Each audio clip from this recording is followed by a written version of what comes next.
Meron ng mic. What is up mga tol, CG Rides nga pala, and this is the all aluminum frame ng Zontes 150X.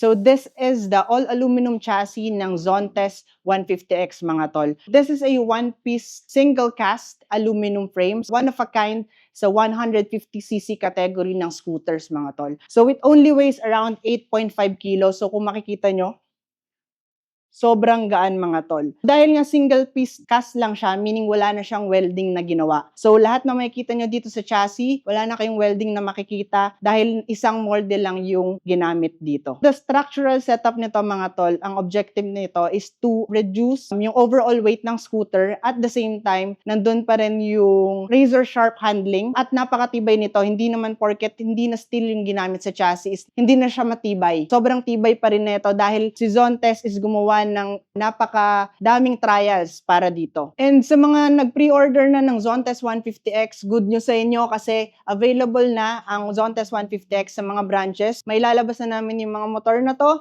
within this month. For more details, kindly contact Bristol branches near you para sa mga informations na kailangan nyo pa. So yun lang mga tol, CG Rides out!